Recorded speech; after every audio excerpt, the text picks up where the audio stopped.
Today's episode is brought to you by Good Boy, a new haunted house film told entirely from a dog's perspective. When Indy the dog moves into a rural home with his owner, he discovers supernatural forces lurking in the shadows. As dark entities threaten his human companion, this brave pup must fight to protect the ones he loves most. Don't miss the canine performance everyone is talking about. See Indy in Good Boy, only in theaters October 3rd. Get tickets today at goodboy.movie. Today's episode is sponsored by I Know What You Did Last Summer. Get it now on digital. When 5 friends inadvertently cause a deadly car accident, they cover up their involvement and make a pact to keep it a secret rather than face the consequences. A year later, their past comes back to haunt them, and they're forced to confront a horrifying truth. Someone knows what they did last summer and is hell-bent on revenge. As one by one, the friends are stalked by a killer, they discover this happened before, so they turn to 2 survivors of the legendary Southport Massacre of 1997 for help. Starring Madeline Klein, Chase Sue Wonders, Jonah Hauer King with Freddie Prinze Jr. and Jennifer Love Hewitt. I Know What You Did Last Summer is a perfect summer slasher, says Jordan Cruciolo of NPR. Your summer is not over yet. Don't miss a killer movie night at home.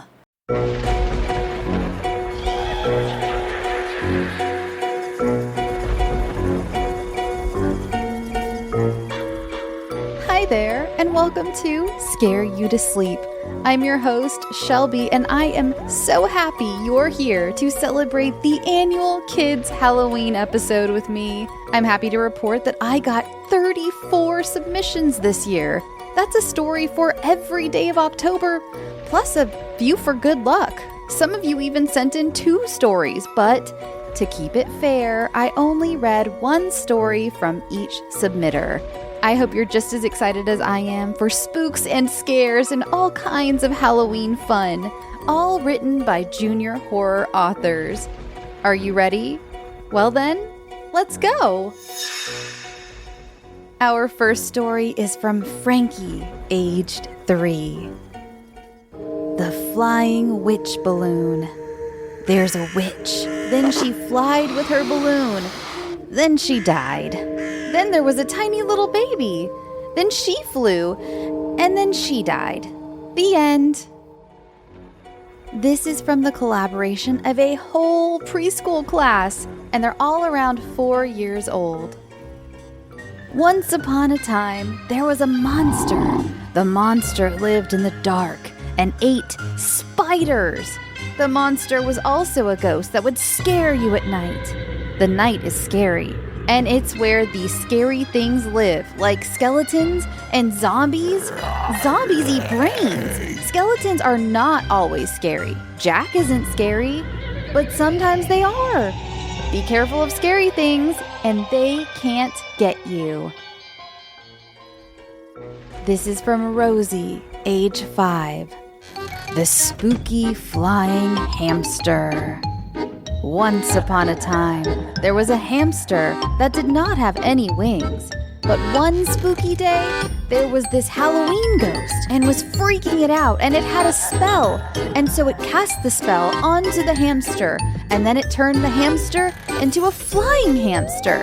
And then the skeleton turned up and said, "Hamsters can't fly." But so that means the flying hamster cannot stop flying, because that was the last thing forever and ever. So one time, a human showed up that was named Chubby Frankie. And that means she was so scared of the flying hamster. And so this was the flying hamster. The end. This is from Chris, aged 6. Once there was a boat called the Titanic that had 3,000 people on it in the Atlantic Ocean. Before the ship left, scientists said that they discovered a creature underwater named the Kraken. But the scientists didn't tell them anything about it. One night, the passengers heard a knock on the bottom. They thought it was nothing, and they were just like, nah, that's nothing. All of a sudden, The boat flipped upside down and the Kraken pulled the Titanic down underwater. Only 4 people stayed alive. Their names were Jack and Jack, who were twin boys, and Faye and Faye, who were twin girls, all in emergency kayaks. There was blood floating in the water. The Kraken was really angry at the 4 people who stayed alive. It tried to pull them down underwater, but the boats kept floating, waiting to be found. The end. This one's from Mateo, age 6. Zombie apocalypse. There were 3 kids, Jack, Jill, and Lainey. The kids got on a plane and went on a flight overnight. On the plane, they heard a noise, and it was a zombie. They tried to jump off the plane, but they couldn't because they were too high. All they could do was run around the plane. They tried to stop the zombies, but they couldn't because the zombies were unstoppable now. One of them bit Jill, and she turned into a zombie. The kids tried to attack them, but they didn't have enough room because the plane was small. The zombies were surrounding them, and they went crazy. Jack decided he was going to have to jump off the plane. Luckily, he had a parachute. As soon as he was going to jump off, the door broke off. He fell and hit the ground and broke his arms and legs. Jack's dad went looking for him and the plane, but there was nobody there. Just blood and the noise of zombies. The end. This next one's from Mustafa, age 6. Dinosaur friends, dragons, and monsters. Long, long ago, there was an evil bat who wanted to control the whole earth. So he electricity zapped all the nice dinosaurs, dragons, and monsters to be evil. The army was so powerful and ginormous and bigger than the earth. They stomped and could destroy space. They were so scary. Everything was dead, especially humans. They zapped the earth to nothing but dust. And then their moms and dads tried to snap them out of it, but it didn't work. They snapped out of it themselves. The parents had a fake evil team and attacked the evil bat. The bat tried to stop them, but they got a ginormous rock and squished him, and he died. The end. Our next one is from Ben, age 6. Legend of the Fire Pumpkin. Once upon a time, there was a fire pumpkin who lived in a cottage in the woods at the end of the mountains. 500 years ago, the fire pumpkin started as a regular orange pumpkin until a witch placed a curse on the pumpkin. The curse turned the pumpkin into a pumpkin that was on fire, who could live forever. Humans in the village nearby were afraid of the spooky fire pumpkin and banished him to a lonely life in the cottage in the woods. The fire pumpkin hated humans from then on, playing mean tricks on any that hiked too close to the cottage. One day, the fire pumpkin was at his little fire cooking marshmallows on a log. Eating burnt marshmallows was how the fire pumpkin got more powerful. Soon, some humans came along, hiking near the fire pumpkin's cottage. The fire pumpkin saw the hikers and stopped them and gave them a pretty orange-colored rose. The humans were scared but took the rose and continued on their hike. When the humans were making their way out of the forest, out of nowhere, the fire pumpkin's orange rose started turning into lava, burning their hands. The lava started spreading, causing the trees by the humans to fall over everywhere, landing on top of them. The fire pumpkin laughed and laughed at his cottage, happy to serve revenge on the humans that had hiked too close to his cottage. The fire pumpkin would continue to play evil tricks on any human that walked too close to his cottage until the end of time. This next one is from Liam, age 6. The Tunnel Slide. Hi, I'm 6. I have a scary story to tell you. It's about getting stuck in a tunnel slide. I bet a common fear is of getting stuck in small places.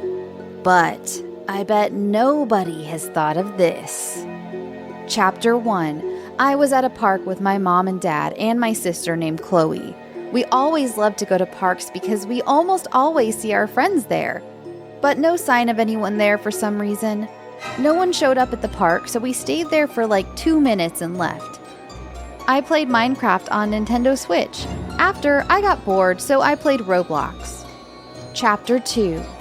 Then I got bored again, so I decided to go to the park again. I went to the tunnel slide. It was dark in the slide, and I heard creaks. I went down the slide and gasped in horror. The way out was blocked. I turned around, and the way in was blocked too. What did I do? Chapter 3. I couldn't see my mom and dad anywhere. The windows were too small. I saw them searching for me outside. Then they found me stuck in the tunnel slide. They tried to pop it open. No budge. They tried again. No budge. They couldn't get it out. It was metal. They made it metal. What were we supposed to do? Chapter 4. So my dad got one of the machines that you get for like $1,000 because I think he needed it to get me out. It wouldn't budge either. He tried again. It kinda budged. He tried again. It moved a little more. He tried again. It did it! I finally got out. I'm not going in tunnel slides anymore because little did we know, it did it to someone else behind us. But then they got out. Or did they? From Lyanna, age 6.5. I was in the werewolf den and I found werewolves. And then they took me to my bedroom. And then they gave me my necklace to turn into a werewolf. They told me to do a howl, and I did it. Ow! I went to go see Addison. She then turned into a werewolf. After Addison took me to see Zed, he took me to see Eliza. Then I went by myself to see Zoe in the woods. I then found her, and somebody grabbed me away from her, and I died. Shelby, say this for me. From Sienna, age 6.5. I was walking in the forest to go see baby Zoe, and then I was trying to go see the werewolves. I was walking away to go home, and then when I got home, I started to feel weird. Then I died. I was a ghost, and I felt weird. I then came back to life. I had powers to change into a wolf now, and I howled, woo! After that, I started singing. Willow and Winter sang with me. We then told each other jokes. We all started talking about eyeballs in the forest that get poked by tree branches. From George, age 7. The Whispering Man. Once there were 3 boys named Chris, Mateo, and George. They were staying at their grandpa's cabin in the woods, and they went out for a hike by themselves at nighttime. When they were hiking, the kids saw a figure.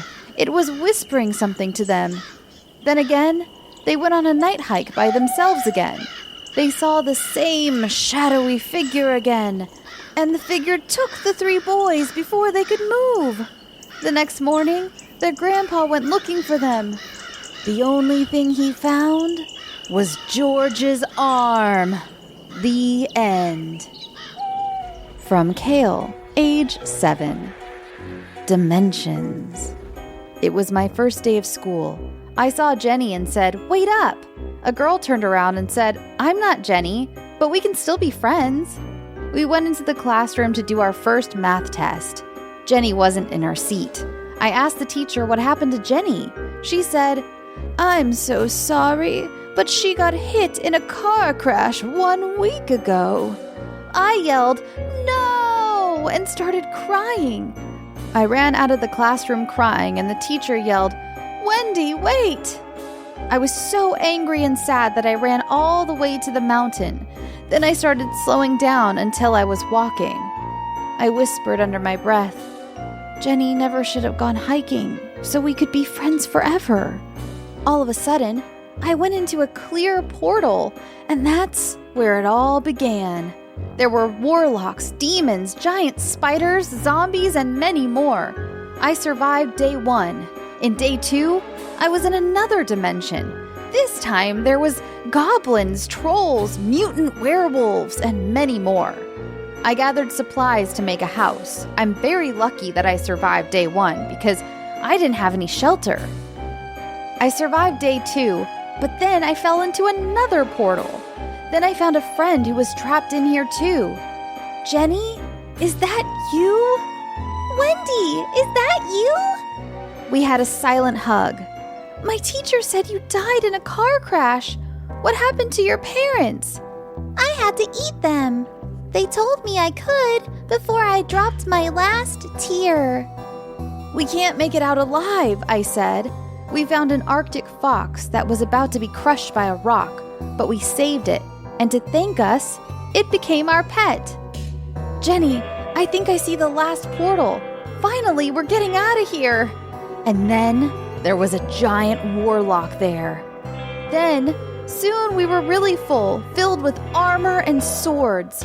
But as we were putting it on, Jenny tried to charge there, but she made it out before me.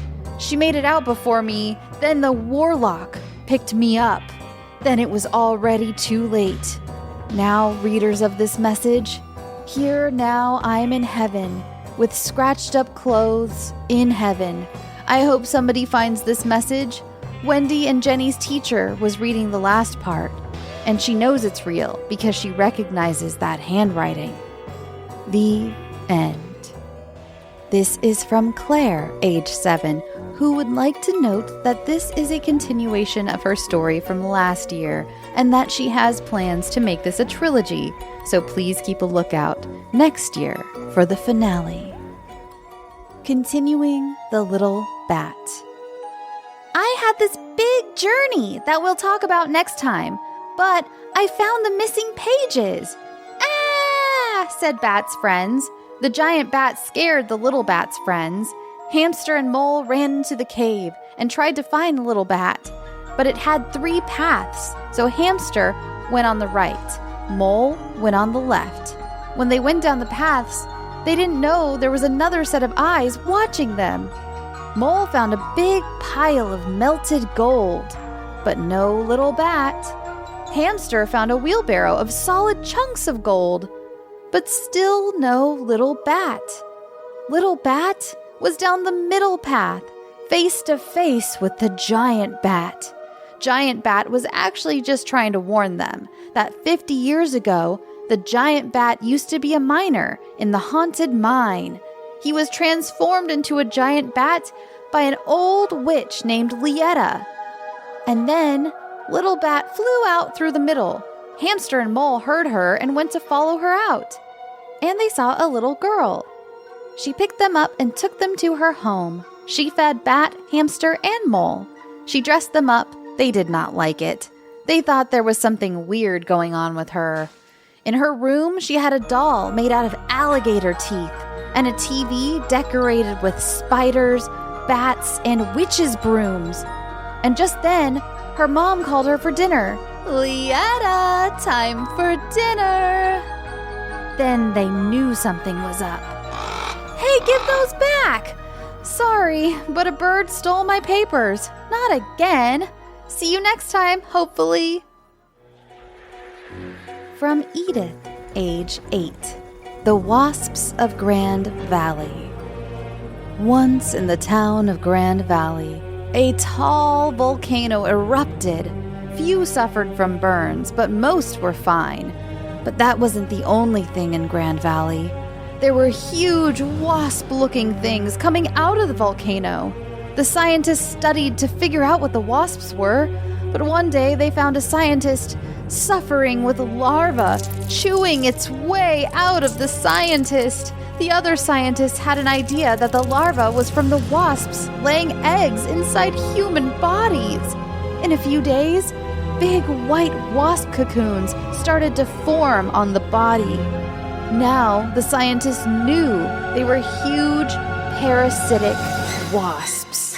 The next day, she was acting weird by running away from the other scientists.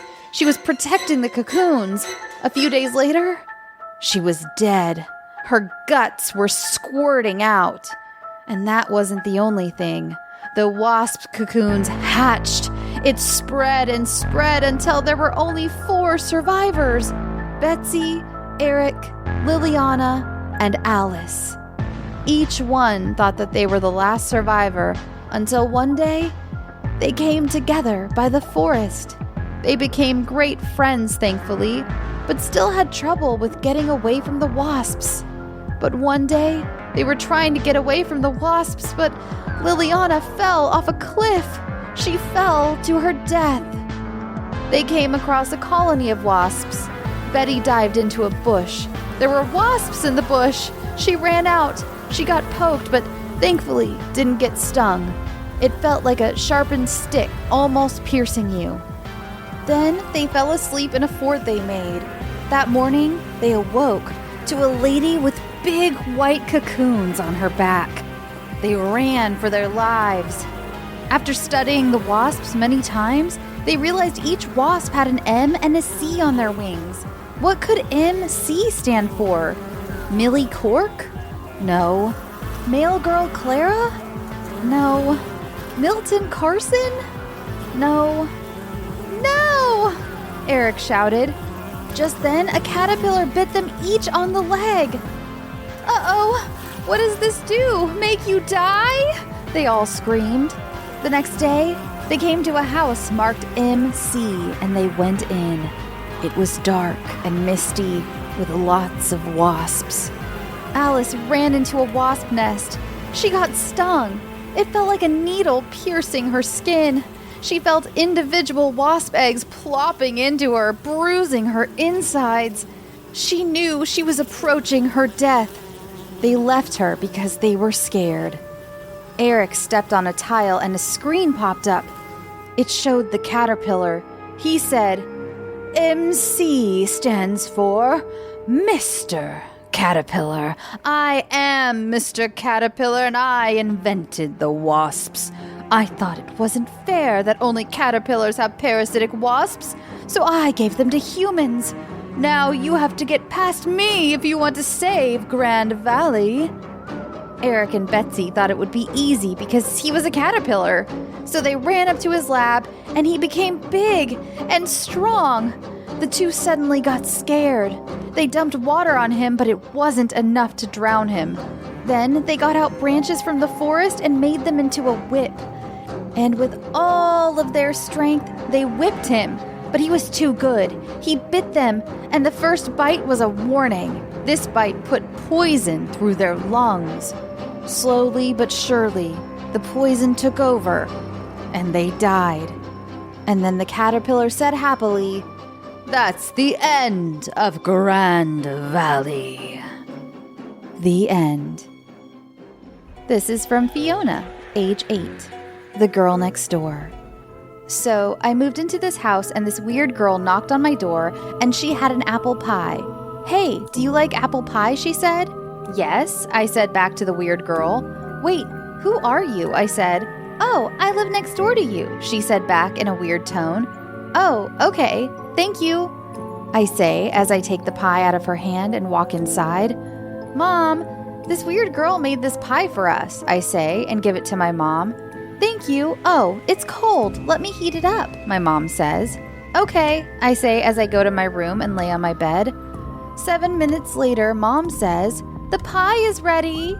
"Okay," I say back to her. I get up out of bed and walk to the dining room and sit down.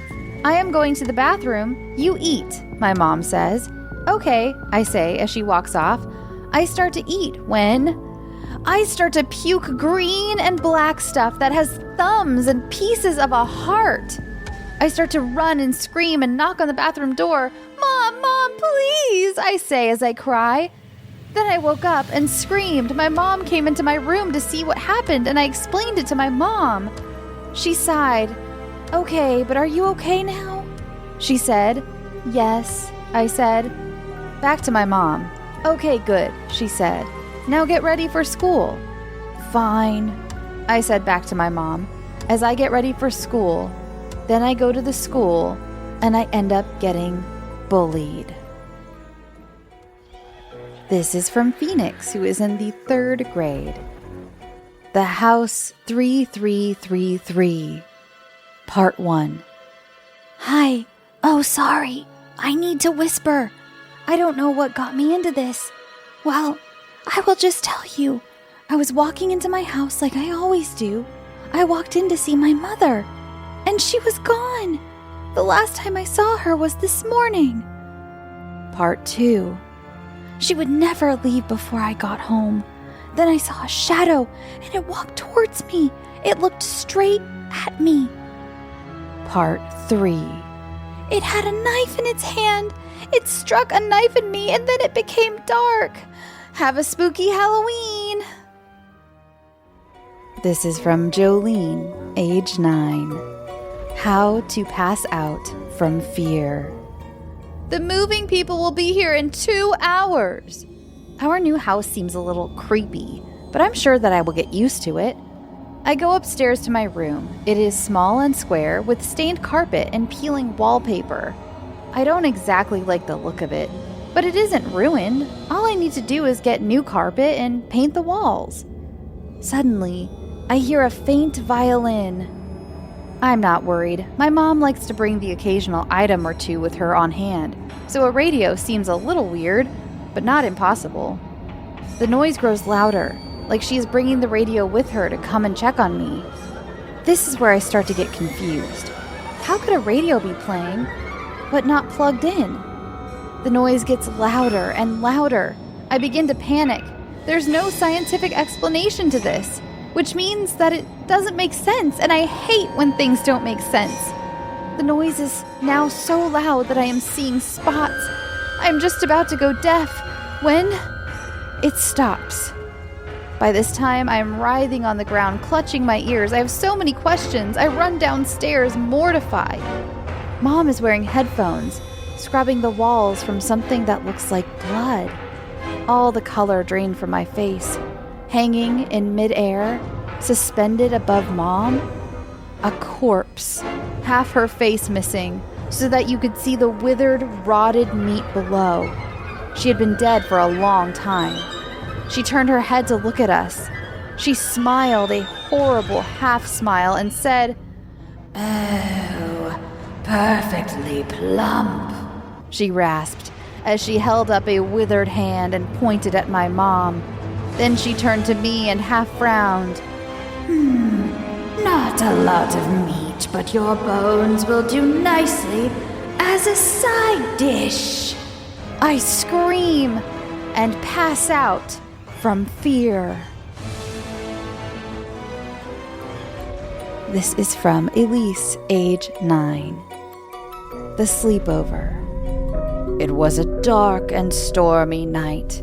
Alex, Mila, and Joe were having a sleepover, and suddenly they heard a noise outside. Joe went outside and saw something terrifying. Meanwhile, Alex and Mila heard a scream and looked out the window. They saw a monster. Next, they went out just as the monster left, and they saw a briefcase. They opened it, and inside was the body parts of Joe. Alex and Mila screamed and ran, and they were never seen again. From Maddie, age 9. Maddie's Halloween adventure. Maddie loves Halloween because of the candy. When her friend Caleb arrives, she rushes to start trick-or-treating. She's so focused on getting candy that she's a little rude to a smaller kid she bumps into. At a quiet house, they see a woman, Mrs. Gable, sitting on her porch. Maddie wants to skip the house since there's no candy, but Caleb stops to say hello. Mrs. Gable explains she's sad because she just moved and doesn't have any candy to give out, which was a tradition passed down in her family. Maddie remembers what her teacher said about the origin or start of Halloween being about community and honoring others. She realizes Halloween is about more than just getting candy. She shares her own chocolate bar with Mrs. Gable. Caleb did the same. In the end, Maddie feels good because she was kind.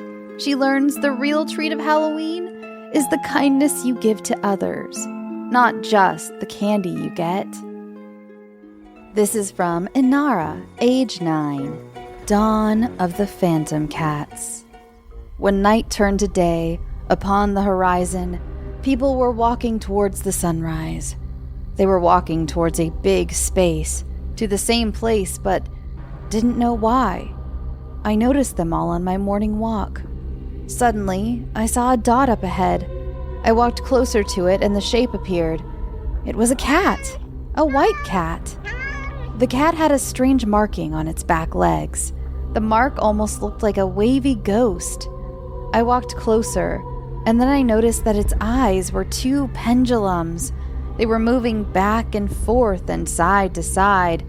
And then, the cat came towards me. Suddenly, I jolted back, and as I stepped back, it kept on following me as if it were trying to hypnotize me with its eyes. It seemed that it had hypnotized everyone to walk towards the sunrise. But why? Then it seemed that the cat wanted to follow me. I wasn't that far from a graveyard, and it led me there. We walked to a dark, misty grave. It had a cat carving on it, and that's when I realized this was a ghost cat. I ran away from the graveyard and towards the sunrise with everyone else. When I reached them, I stopped and looked down as I felt a paw. The cat had caught me, and then it showed me. All the other ghost cats were walking in a circle around the people. I shrieked. All the cats froze and looked at me. What should I do? I thought to myself, and then I ran to my house with an idea. I grabbed my pet cat, Kramer, and brought him to all the ghost cats. I had recently discovered in school how to make a translator collar for him. I put it on Kramer, and he told me what the ghost cats were saying. They hypnotized everyone to be with their owners one last time on Halloween, their favorite holiday. And then I woke up. It was all a dream. I got dressed, ate breakfast, and went for my morning stroll, and saw a white cat. This is from Gwen, age 9. Are you scared now? Mom, please let me go trick-or-treating. Sophie. Fine, just come back before 12 o'clock, okay? Mom. Thanks. Sophie. What should I do now? Wondered Sophie. Boo. Sophie. Haha, Soph, no one can scare me. Mike.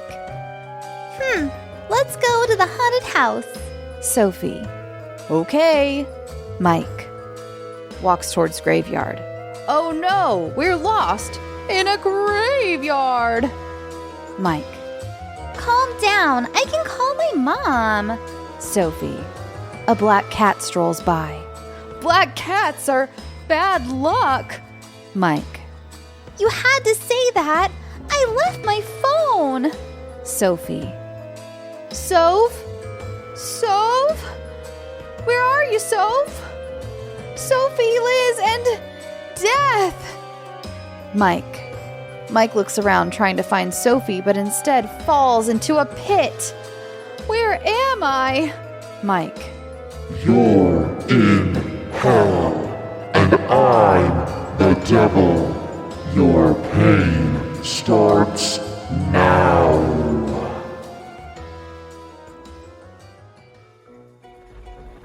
This next story is from Millie, age 9. The Mute Zone. You find yourself in front of the final boss. You've been working towards this for years.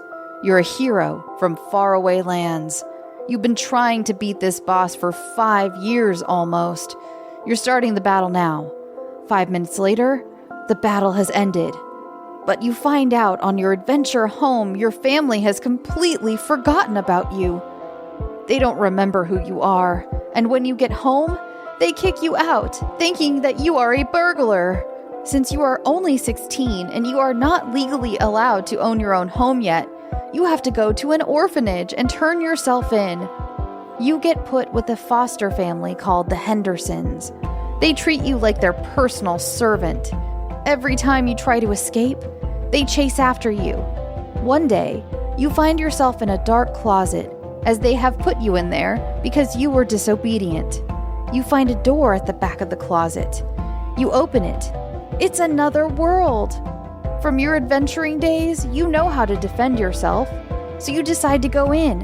It's much better than having to live with the Hendersons. One day, while you're fighting a monster, it unleashes its special power. They all have one. It's called the mute zone. Everything goes black and white. Slowly, your words start to fade. You try running away, but you can't. Time is frozen.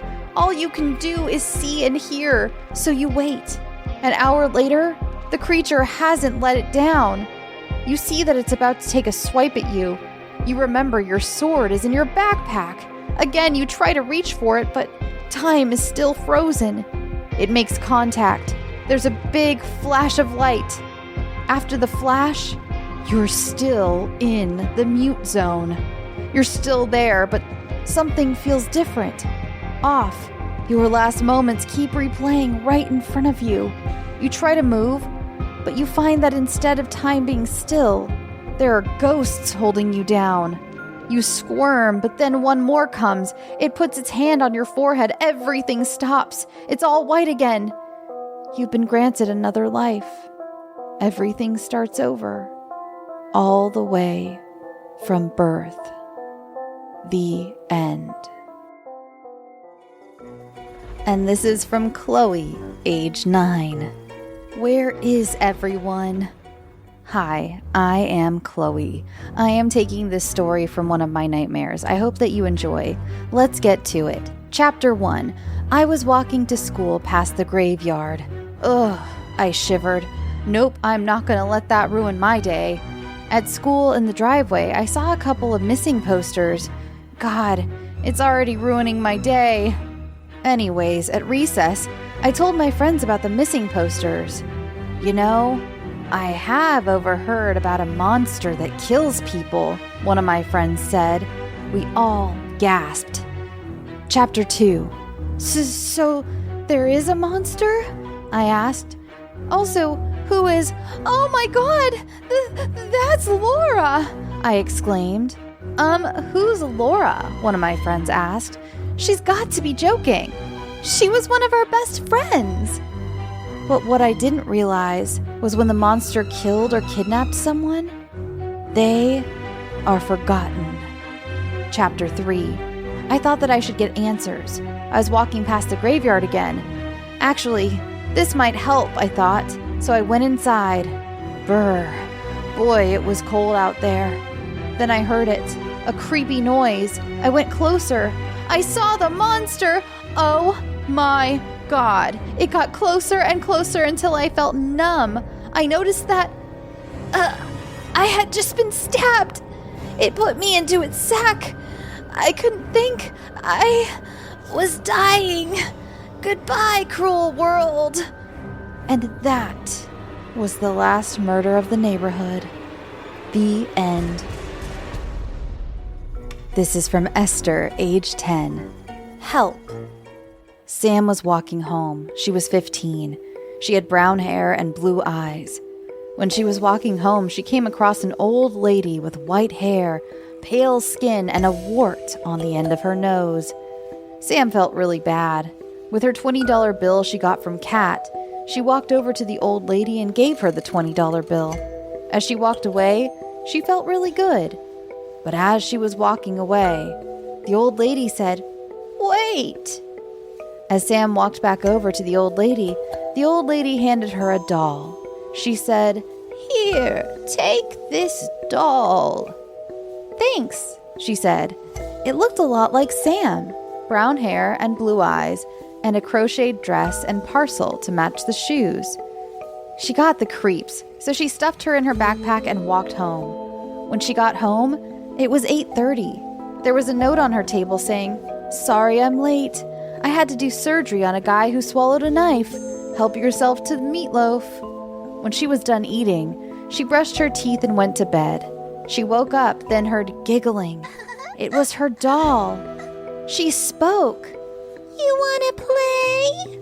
The doll forced her to say, "Yes, what's the game?" she said to the doll. Let's play a game of hide and seek. I go first. She counted. 1, Sam ran to the basement closet. She shut the door behind her. 9, 10. Ready or not, here I come. The doll looked in the attic first, then in the middle part of the house. When the doll went to the basement, she sang, Ding dong, I know you can hear me. I just want to play a simple game. in a creepy voice. She saw Sam's red hoodie. The next day, there was a missing person alert. A girl with brown hair, blue eyes, and a red hoodie.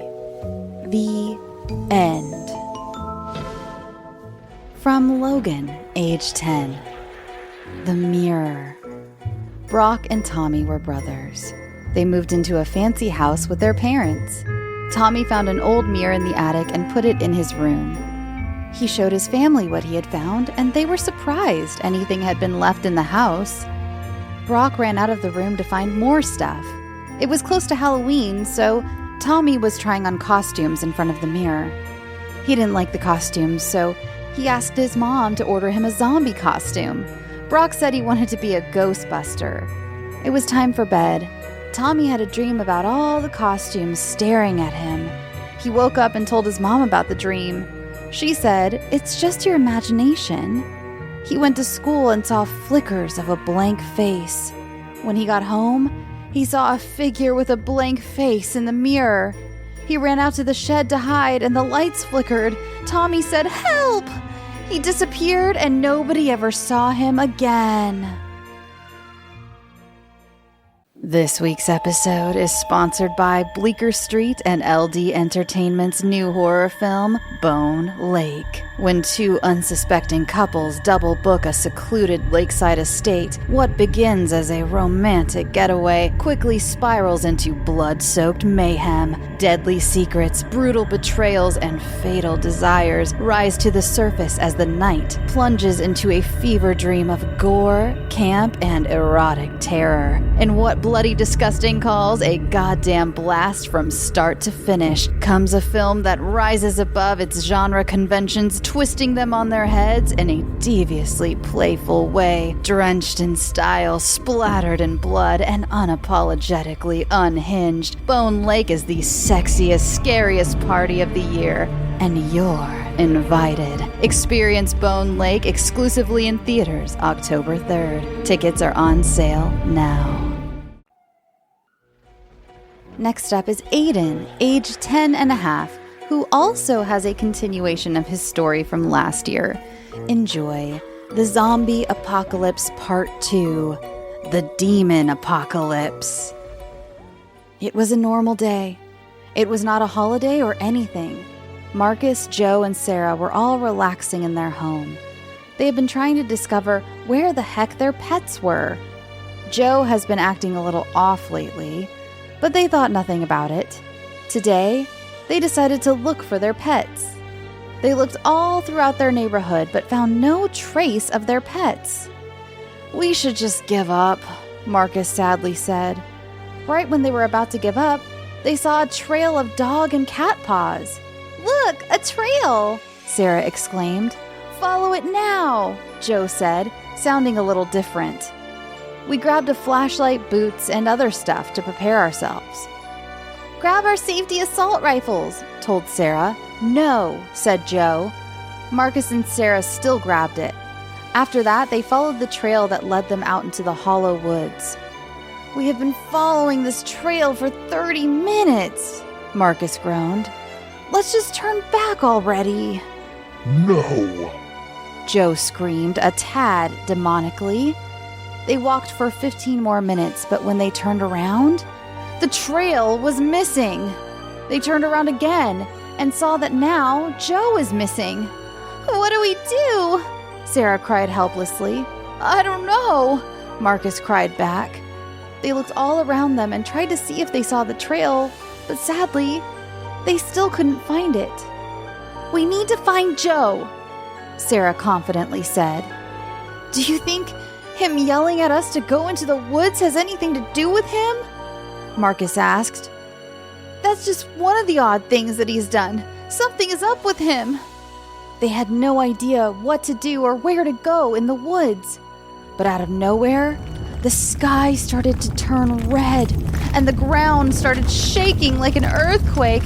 "Ah!" Sarah screamed. "Help!" Marcus yelled. Every second, it started to shake even more and more. Suddenly, it stopped. They both fell to the floor. When they looked up, a demon was flying above them. "What do we do?" asked Sarah. "Grab our assault rifles," he answered back. They shot the demon flying towards it, and it died after a few shots. "Woohoo!" Marcus happily said. He celebrated too early because more demons were flying at them fastly. They shot at them, and they fell to the ground immediately. "Let's go," Sarah said as she and Marcus high-fived. They kept shooting as many demons that appeared from the sky and flew at them, but suddenly, they stopped appearing. "I think we got all of them," Sarah excitedly said.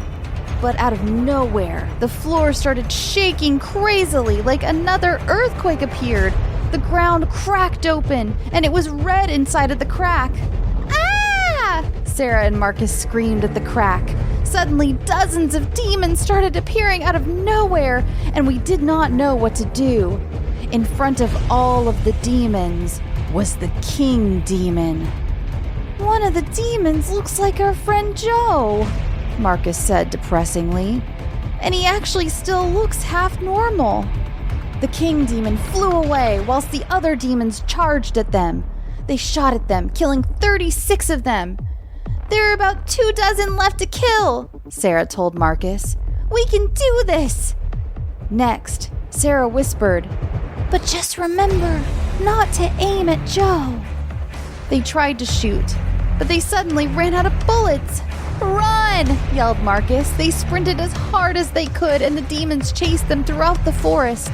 They ran for several minutes until they finally found out where their house was. They ran in the house and locked the door. They went into the closet and shut the closet door. They grabbed their katanas that were in the cabinet to prepare for the demons to come. They heard a loud bang. The demons broke into the house. Marcus scaredly said, "Get ready." They walked into their room and opened the closet door. Stab! They killed the demon at their door. They slashed at all the demons in their room, killing them all. They walked out of their rooms and killed the demons. Marcus started walking down the stairs when suddenly a demon grabbed their red pitchfork and stabbed Marcus as he fell down the stairs. It was all up to Sarah. She grabbed Marcus's katana, and now she has 2. She started swinging at the demons until there were only 2 left, the king demon and Joe. Sarah looked around for the king demon going out of the house. She didn't see it anywhere, but suddenly the king demon went behind her and got ready to stab her with his pitchfork. Sarah turned around looking so scared when suddenly the king zombie had a flaming pitchfork through his chest and he dropped to his knees. Behind him was Joe, looking more normal. The king demon's last words were, "Betray your king?" as he fully dropped on the floor. "Sorry for everything," Joe sadly said. "It's not your fault," Sarah said back. "It's the demons." "What happened?" Marcus said while bleeding on his knee and chest whilst having a broken arm. "We killed the king zombie," Joe and Sarah said at the same time. "Good job," Marcus said back. Sigh. "I guess we will have to find our pets some other time." Marcus was sent to the hospital, and they all survived the demon apocalypse. They went on the news because so many people were horrified by what was happening. They finally survived, and it is the end of the apocalypse. Or is it? A creepy UFO appeared out of nowhere. It crashed into the earth at light speed, and a huge crater was in the earth. It's time to destroy this weird planet.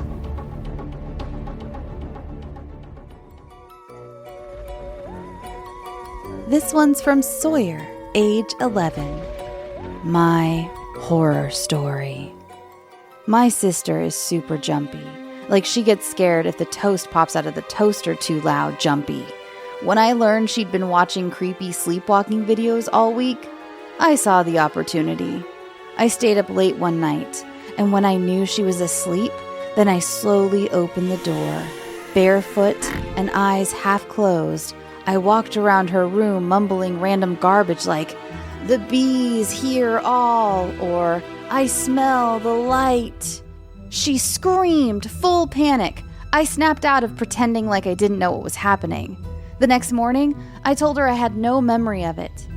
Bingo, that's what really got her. She was fully convinced I was actually sleepwalking. I did it again the next night.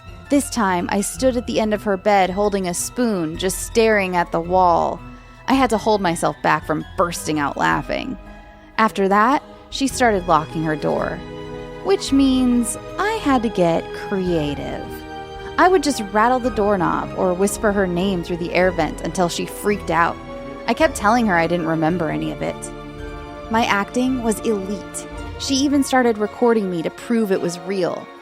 It became this little scare operation. Honestly, I never meant to scare her. I just wanted to have some fun. But then, one night, she ran into my room looking pale and she said, "I need to show you something right now." I followed her down the hall, thinking this was another one of her overreactions. She showed a video of her room, pitch black. But then, the door opened, and there was a figure at the door that looked like me. It stood there for a full minute, then spoke. It wasn't gibberish this time. Instead, it repeatedly said my name, over and over. Then it tilted its head and looked at the camera and said, "I know you're awake." The video cut out. I was about to tell her everything, but then she said something that made my stomach drop. "This wasn't recorded last night. This was recorded 2 nights ago, when you stayed at Jason's." That made me pause. I checked my own phone to check my text. "Crashing here, tell mom." Sent at 11:08 p.m.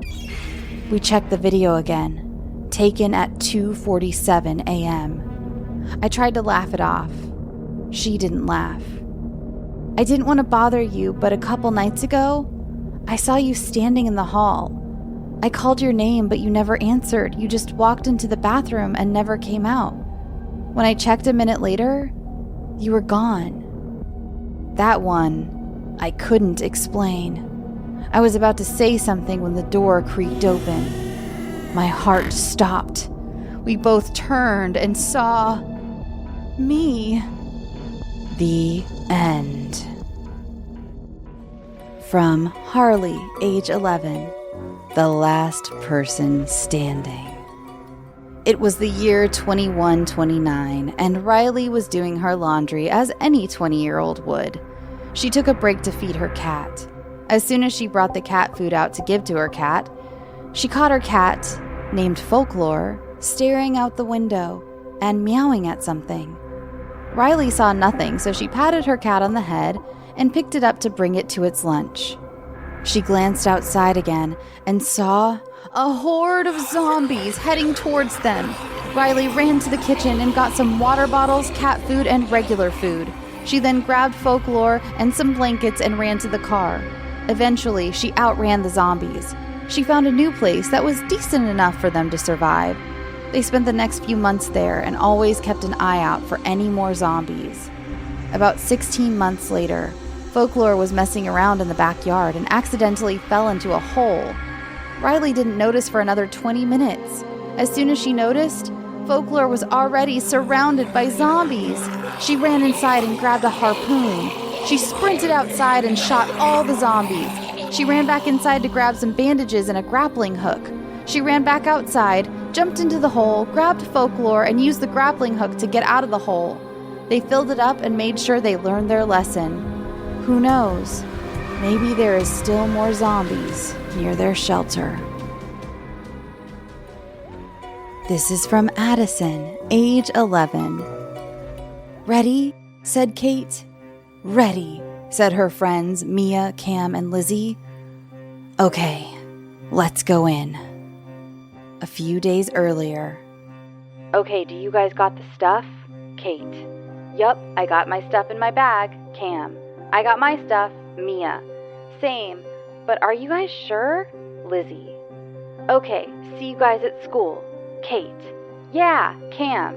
Yup, Lizzie. Yes, Mia. At school.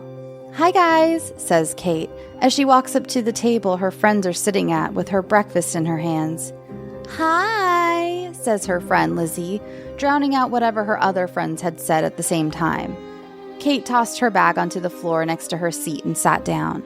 She opened up her plastic silverware package and started demolishing her food in what seemed like 1 second. When she was done with her breakfast, she looked up at her friends who had also just finished their food, and they all started talking about their plan. So guys, what do we do if we get caught? Asked Lizzie. Yeah, she has a point, guys, said Cam. Well, if everything goes as planned, that will not happen, Liz, says Kate. And I don't care if I get caught because my parents will not care at all, so yeah, says Mia, with a straight, boordish face as they talked about their plan. So when Liz said, until getting cut off. Oh no, we're going to be late for our first class, said Liz in a startled voice as she quickly threw away the remains of her breakfast. Then at the speed of sound grabs her bag and says goodbye as she speed walks at the pace of a run and takes the corner on her left and walks down the hall. The rest of them take care with their stuff at a slightly more normal pace, say their goodbyes, and rush to their classes. After the school day was over, they met up at a parking lot and explained and reviewed their game plan. So, we put on our disguises and we head off to my house on bikes so we don't get noticed by my parents, if they're still there. And if they're there, we will head back and do plan 2. Does everyone get it? Asks Kate. Her friends nod their heads in approval. Good. I will get into my disguise first, says Kate as she turns around, opening up the trunk of her truck, grabs out her wig and change of clothing, and then turns back to her friends saying, Will you guys help me put on the wig? With a huge smile on her face, like she was trying not to laugh for saying that. They agree and start to put on the wig, struggling to hide her actual hair. When they finish, Kate thanks them as she hops into her truck and puts on her change of clothing. She comes out of her truck to see that her friends have started to put on the next person's wig, and then realize that there is this random guy standing there watching from a distance. She looks back at her friends to see if they noticed. She looks up saying to her friends, Hey, and trails off when she looks back to see the weird guy gone, vanished into thin air because there was nothing to hide behind anywhere close by, or at least close enough for the guy to go behind in time for her to miss him running off. Her friends looked up at her confused as to why she said only hey and was now staring at nothing. Kate broke the silence by saying, Did you guys see the man standing there? They all replied with a no, as they looked at her concerned for a moment before going back to what they were doing. Shortly after that, they finished Mia's wig, and Mia put on her hoodie, glasses, and hat to make it look like she wasn't Mia, which worked really well. Having gotten the hang of getting the wigs on, they finished Lizzie's and Cam's wigs quickly, and when they were done getting ready, they took out their bikes and locked up the truck, making sure they did not forget anything in there before heading off onto the short bike ride to Kate's house. When they got there, it was about 5 p.m., the time they wanted to be there. And when they turned the curve, they noticed Kate's mom's car turn the curve, leaving the house. They all sighed with relief about that, now knowing that no one was home because her dad was still at his job, and they just saw her mom drive past. Then they went down the driveway to the back of her house, then biked to where the forest began and the cut grass ended. They got off their bikes and walked them into the forest, then gently set them down in the tall grass and continued on foot until finally spotting the old shed. They found a matted down path there, indicating that, just as Kate had said, she has been there multiple times without fail, checking out the old shed. Kate led them down her path until reaching the halfway mark and then stopped, staring at the man she had seen earlier, now behind the shed. It looked as if he was trying to say something to her. Huh? Is he warning me about something? Who is he? This is so strange. She looked back at her friends, who were now looking at him. Lizzie said in the most quiet voice ever, barely a whisper, her lips making the slightest movements as she was basically petrified, as Kate made out the words, "We need to leave now." Kate looks back. The guy is closer, like 3 feet away. He tries to say something, but it seems like he just can't talk. Like the words aren't coming out of his mouth, but it looks like he has a worried expression on his face, and he is saying, "Wait, what? Danger? Or what, to leave? Go? What is he trying to say?" Whatever, he doesn't look like he thinks it's safe here. I think he is trying to make us leave for a good reason. She looked back to her friends, making the sign, "We need to get out of here now." The girls sprint off through the forest, jumping over fallen trees that were once standing, old prickly bushes scraping any showing skin and their clothing, then finally getting to almost the edge of the forest, grabbing their bikes as fast as possible and start to bike as fast as they can.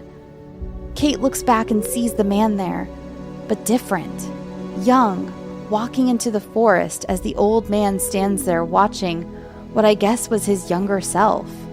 He sits on the ground as his older self sits next to him, and they slowly disappear until nothing is there but forest. She has stopped her bike and is confused on what just happened and started to wonder, what did she just see? Was it a ghost? No, ghosts don't exist. But then what did she just see? People don't normally just disintegrate and disappear into thin air. She turns around to see her friends waiting for her at the end of the driveway. She bikes over to them and tells them everything she just witnessed. They bike back to Kate's truck in silence. When they get there, they take off their disguises and decide to go over to the library to do some research. They found an article about a boy around 17, Mike, and his friends went into the same forest to build a shed as a hangout spot. The boys went into the woods and his friends came out, but Mike never did. Mike's friends say their memories were erased from when they were building the shed, but they say they all remember that they never finished building it. They don't remember what happened to Mike. Some people think that the friends got mad at Mike and left him out there to die. Others think that they killed him and the shed was to hide his body. Others think that he just got lost or an animal got him, but whatever happened to him, people say they see him sit under a tree or scared of anyone who tries to get too close to his shed. Mike was never found, but what they did see was the remains of what the shed was going to be made out of, but it was never finished. So how did the shed they had seen get finished? They showed a picture of Mike and it looked like the young man Kate had seen. So now we know who that is, but who was the old man? The story of Mike gave them hope to figure out who the old man was. So they kept looking and searching until they found something about what they hoped was the old man they had seen. And they found that he was just an ordinary man, but always interested in mystery cases, like people that just disappeared. So he was of course into Mike's case. So he investigated about the woods, the animals in the area, the people that lived close by, and of course, Mike's friends. Because his son was one of Mike's friends. And then he got wrapped up in other things. So then, like 7 years later, he remembered that case and went on it again. It drove him crazy because he could not figure out what had caused his disappearance. So he took it a step further and went into the woods and never came out. And now their ghosts guard the forest and its secrets. They sit by the edge of the forest, and the old man is sometimes spotted in town looking for clues. The girls were shocked to hear the stories, and they had to go home. Kate started up her truck and dropped her friends at their houses in silence, only saying goodbye in weak voices. When she dropped off Lizzie, the last friend she had to drop off, her stomach dropped. She was barely at dinner, saying she wasn't hungry, and when she went to her bedroom, she was terrified to sleep for some reason. She felt as if she was being watched, but she was alone in her room. But around an hour of just looking at the wall, she finally drifted off into a night of light sleep. In the morning, she felt not rested, like she didn't sleep at all throughout the night, which sucked as she got ready for school. And she was starving because she barely ate anything last night. So that's great. Her friends said that they can drive themselves, so she drove in silence to school, and it turns out that who texted her wasn't her friends. It was Mike and the old man. She gunned it back to the forest to find her friend's things at the edge, but they were nowhere in sight. Now, Lizzie, Mia, Cam, Mike, and the old man haunt the forest, and if you enter their woods, you know someone isn't coming out. So watch out. They are always sitting under their tree, waiting to make sure no one ever makes their mistakes by heading into the woods to the shed. Their shed. This was fake. Do not think this is real. It is not. That is why I never said a place like a city or state, because it doesn't exist. I hope you enjoyed my story. This one is from Temperance, age 11. One night in the deep dark forest, 4 friends were playing truth or dare and hide and seek. But something was odd. They have played there before during the day, but now it was dark and creepy things are happening. 1, 2, 3, 5, 8, 10, 12, 15. Ready or not, here I come. That is Tempe, one of the friends. There's also Sadie, Sam, and Liam. Sadie and Sam are siblings. Sam is Liam's friend, and Sadie is Tempe's. Sadie was throwing a party, so she invited Tempe, her brother, Sam, and Liam to the party because her parents said to have a small party. So they decided to play hide and seek because she had some woods in her backyard. OMG, why is the door so loud? Tempe asks. Because it just is, Tempe, Sadie replied. Be quiet, sis. You too, Tempe. You're going to wake up Mom and Dad. Sadie, hisses Sam. Shh! Thud. You definitely woke them up now, Tempe, Liam says as he pulls Tempe up off the ground. Liam, they are heavy sleepers, says Sadie. Yeah, Sadie's right. One time I dropped my basketball right next to them and they didn't even wake up, Sam adds. Not the time, Sam. We aren't at the woods yet, Sadie grumbles. Crunch, crunch, crunch. Ah! Tempe shrieks. Tempe, it's just a deer, Sadie says, rolling her eyes. What time is it? Liam sighs. 10:57, Sadie replies. I heard that there are skinwalkers in these woods. It could be that, Tempe jokingly says. Finally, we're here. That was taking forever. Girl, it only took us 2 minutes, Sadie giggles. Crunch. What was that? Tempe trembles. Probably just a deer again, Tempe, Sadie says. Yeah, Sam says confidently. Let's play hide and seek, then truth or dare. No, truth or dare first, exclaims Tempe. Yes, replies Sadie. Totally, agrees Liam. Truth or dare, Liam? Sadie asks. Dare, Liam answers. Okay, I dare you to kiss a tree, Sadie says, trying not to laugh. What? No! Liam shouts. Fine then. Sam, smell my foot, Sadie says. Fine, Sam says, shrugging his shoulders. Ew, Tempe says. Yeah, ew, Liam says, disgusted. Truth or dare? Sam asks Sadie. Okay, dare, Sadie replies. Sadie, I dare you to go for a run in the forest right now with no flashlight and no friend, all alone.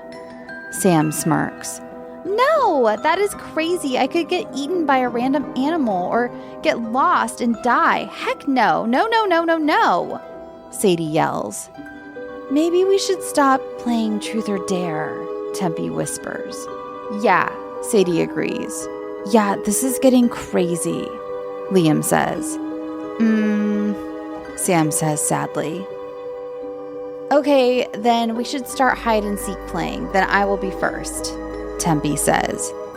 Okay, go ahead, Tempe, Sadie says cheerfully. 1, 2, 3, 4, 5, 6, 7, 8, 9, 10, 11, 12, 13, 14, 15, 16, 17, 18, 19, 20, 21, 22, 23, 24, 25. Ready or not, here I come. Come out wherever you are. 6 or 7 minutes of searching. Okay, I found you, Liam, and you, Sam, but I can't find Sadie, Tempe says. Ah! Was that Sadie? We have to go find her, Sam says, now very concerned. Sam. Who just whispered in my ear? That wasn't cool. That was just creepy. Also, that sounded like Sadie, Sam says, panicked. Sam, stop it. You're creeping me out. No joke, Tempe says sternly. Yeah, man, that's not cool. Stop lying, Liam says. Branches breaking and leaves crunching. Who is that? Liam whispers. Sadie, is that you? Sam shouts. Sam, I don't think that is Sadie, Liam whispers. Come here, boys. That doesn't sound like Sadie, but it looks just like her, Tempe shivers. Come here now. Run! Come on, Sam and Liam, run now! Tempe screams. Okay, fine with me, let's go, Liam agrees. She's my sister. I can't leave her here, Sam yells. That thing isn't your sister. Run now, Tempe says, yanking on Sam's arm. But, Sam stutters. Now, Tempe shouts. No, Sam says, yanking his arm free. Fine. Bye, Tempe says tearfully. Liam, come on now. We have to go.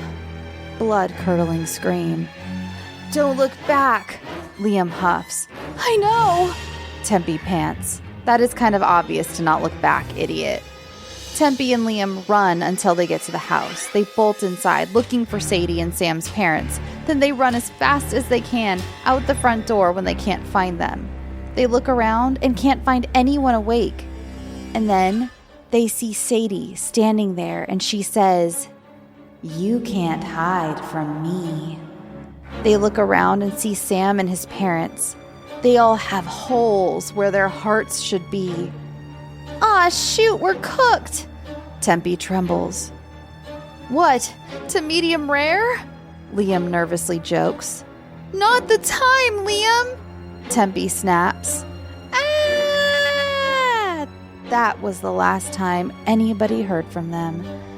People still wonder if their souls still linger in that forest. So, if you have a forest in your backyard, don't ever go play hide and seek there at night, because they might be waiting on you. The end. This is from Leah, age 11. Milla the Witch. Once upon a time, 100 years ago, lived an old, mean woman named Milla. She lived in an old cottage on the edge of a village. Every so often, Milla went to the old market in the village.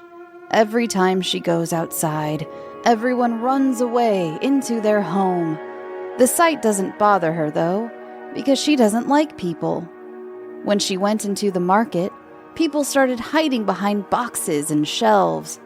Milla bought the same thing every time: chains, paper clips, and very little food. She handed the cashier rusty coins and then went back to her cottage. When Milla goes back inside, the village goes back to normal with loud chatter and children playing. When nightfall comes, everybody locks their doors and goes to sleep. But Milla never sleeps. Milla walked out of her cottage and went to a house. Milla unlocked the door with her paperclip. When she got inside the house, she started looking for the stuff she needed. Milla needed a rose, a gold coin, a skull, and an expensive teapot. Milla went up the creaky stairs and looked in all the bedrooms. Milla found a gold coin, which was the last thing she needed. She went back to her cottage, and brought it back to her basement. Milla had all the stuff she needed, so she grabbed up all her stolen stuff and went to the forest that was outlining the village. Milla aligned all the stuff in a circle. She said lots of different words and said them until she got it right. Milla started floating, and she turned into a witch. Finally, I've become a witch! Milla got the old broom from her room and went back to the circle. She placed her broom there until it was fully charged. Milla climbed on her broomstick and flew away into the darkness of the night, never to be seen again. This one is from Oliver, age 11. Cake. It was a stormy day. You were watching a horror movie. Then the lights went out.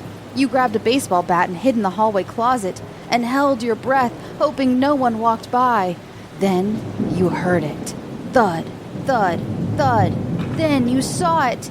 This pitch-black creature with yellow eyes. You watched it walk right past. You let out a muffled whimper. Then it turned and walked back toward you. It paused in front of the closet you were in. It opened the closet door slowly, and it looked at you with its yellow eyes. This story is by Ryleigh, age 12. Mama Seeks. It all started on Thanksgiving.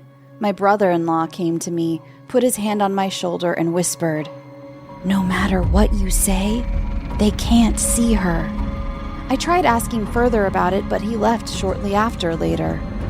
I heard my mom crying, or at least what I thought was my mom. After school, I saw her, a pale woman with rigid clothes and greasy hair. She looked horrifying. I couldn't believe my eyes. She looked mangled. Her clothes were ripped. Her nails were more claws than nails, and she was right in front of my face. I ran as fast as I could, but she kept up. She wasn't running, but levitating. After a while, I heard it, my mother shrieking. I ran terrified. When I got there, she was ripped apart. I screamed. I ran to find my dad and found him bleeding out. His ears were on the floor. My mama said he was never listening to you, so I helped her voice. Could curdle milk? I ran, but Mama seeked. The end. And last but certainly not least, we have this story from Parker, age 12. Car troubles. This story begins with a clip of a Foo Fighters song, and I don't have permission to play that, so let's just use our imagination, shall we, while I pretend to be the Foo Fighters. Thank you.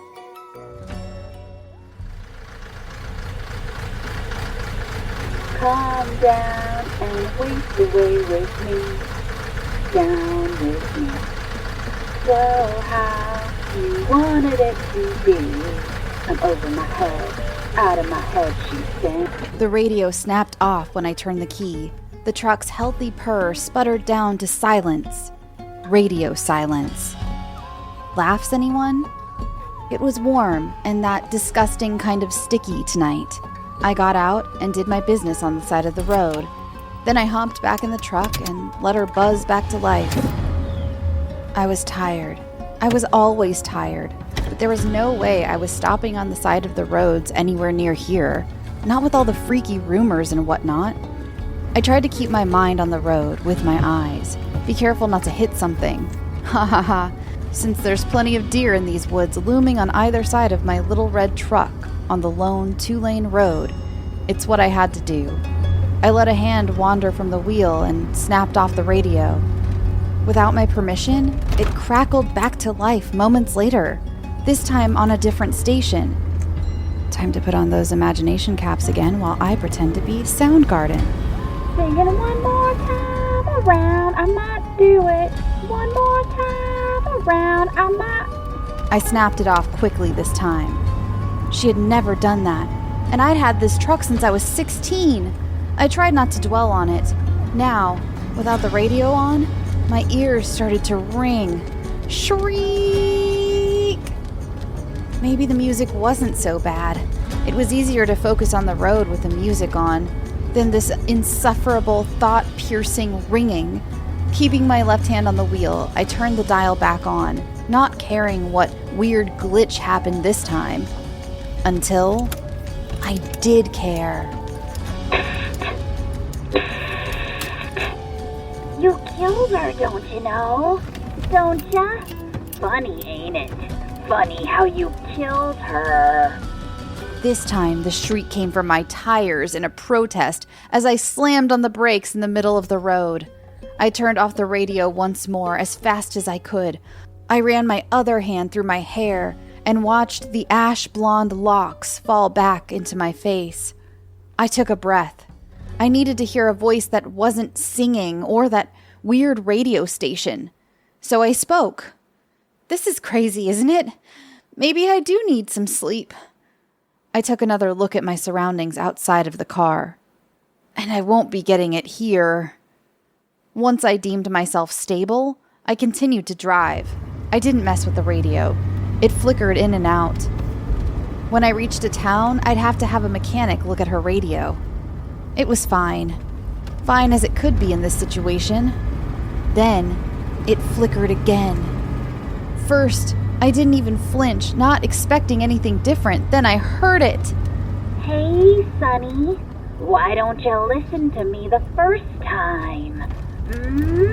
Well... The voice rang out in a piercing screech and a shrill whisper at once. I swerved again and fought a losing battle with the radio dial, trying to turn it off, trying to turn it down, trying to make it stop. Funny, isn't it? Wasn't her life worth anything to you, boy? Anything? The dead, really dead, huh? Silence after I swerved made a shiver pull its way up my spine. I heard it. I was stopped now on the road. The radio was off, and I heard the scream before I stopped, felt the thud. It wasn't in my head. It wasn't on the radio. I got out, hoping I only hit a deer. The metallic smell hit me as soon as I opened the door. It shouldn't be like that. There were open wounds. Why on earth did the smell congregate right here? I walked around and got sick instantly on the road.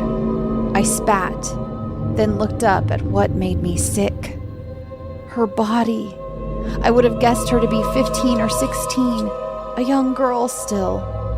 Her dead eyes seemed to follow me under my headlights when I moved around to survey the scene. Her hair was messed up, and she was all cut up and broken looking, her nightgown ripped and limbs thrown into unnatural positions in front of my truck. That's when panic really set in. I was still young too.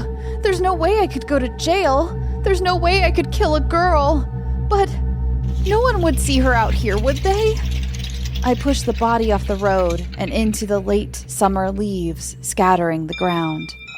I covered her a little and figured that should be good. I rummaged around in my truck and found an old rag. I wiped down the front the best I could. As for the puddle of her in the street, it would have to stay. I figured who did drive past here, which was rare, would think someone had hit a deer, same as the bloody smears on the front of my truck. It could be deer blood.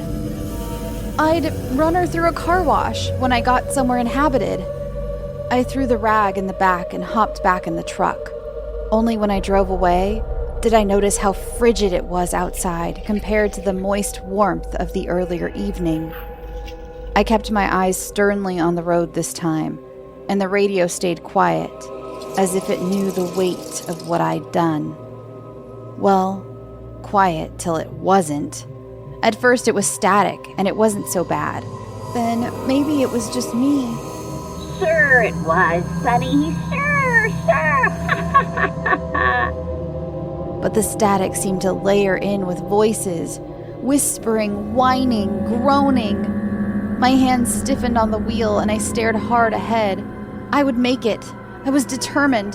Throughout the night, my mind tried to carry me miles back to the dead girl. and the radio whispered guilty whispers to me, and my eyes fell, closed. I snapped back up, and with that same shriek and swerve as when I hit her. This time, it wasn't her, though. She disappeared before I hit her, but I still swerved hard, too hard. I felt the impact jolt, heard the snap of my own neck. I lay paralyzed in the front seat, with my hands gripped to the wheel, and my truck. She was wrapped around a tree. I struggle but cannot seem to move a muscle. Pain shoots through me so bright, hot, flashing, white, that I can only be calm. I feel the humidity of the night creep back to me, and my own warm, sticky, spilling blood on me. I can only stare crookedly ahead, my own head jerked to the side, feeling wrong. As I feel my consciousness begin to slip, everything goes dark. I can only assume it was her. You killed me. The broken voice croaked. I faded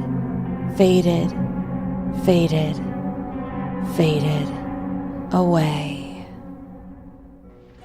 And that's all for this year's Kids Halloween episode. Thank you once again to all of my junior horror authors. I can't wait to see some of you next year and find out the thrilling conclusions of a few of these stories that ended on cliffhangers. All right, everyone, please go drink your water, go get some sleep, and happy Halloween!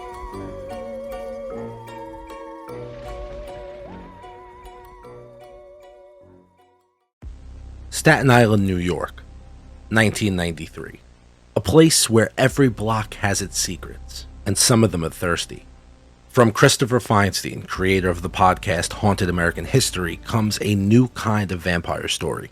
One rooted in the forgotten corners of New York City's most misunderstood borough. The Forgotten Borough, a novel of friendship, survival, and the monsters waiting just past the streetlights. Available October from The Evil Cookie. Pre-orders available now. You love video games, but you don't always have time for video games. Post Games is a new podcast for the indoor kids who had to grow up. Each week, veteran game journalist Chris Plant, that's me, combines original interviews and reporting to answer your most pressing video game questions.